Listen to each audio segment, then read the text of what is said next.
الحمد لأهله والصلاة لأهلها أما بعد فقد قال الله تبارك وتعالى في كلامه المجيد أعوذ بالله من الشيطان الرجيم بسم الله الرحمن الرحيم ما كان محمد أبا أحد من رجالكم ولكن رسول الله وخاتم النبيين وقال النبي صلى الله عليه وسلم انا خاتم النبیین لا نبی بعدی صدق اللہ العظیم۔ ازل سے ہے یہ قانون الہی، ازل سے ہے یہ قانون الہی، جو الجھے حق سے ہے اس کی تباہی، جلائیں گے چراغ حق لہو سے کہ ہر باطل کی مٹ جائے سیاہی، جھکا ہم کو نہ پائے قادیانی، ہے ہم ختم نبوت کے سپاہی۔ حاضرین محفل، محترم اساتذہ کرام اور میرے ہم مکتب ساتھیوں، میرا موضوع سخن ہے عقیدہ ختم نبوت اور مسلمانوں کی اجتماعی ذمہ داری۔ سامعین محترم، ختم نبوت کا عقیدہ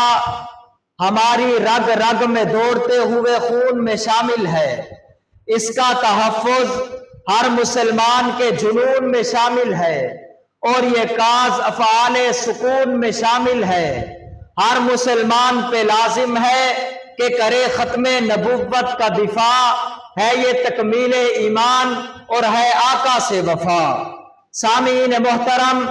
نعرہ ختم نبوت اب زبان زد عام ہونا چاہیے، ہر لب پہ حق کا پیغام ہونا چاہیے، سب سے اونچا پرچم اسلام ہونا چاہیے، خاتم الانبیاء ہی سب کا امام ہونا چاہیے، ہر دشمن ختم نبوت ناکام ہونا چاہیے،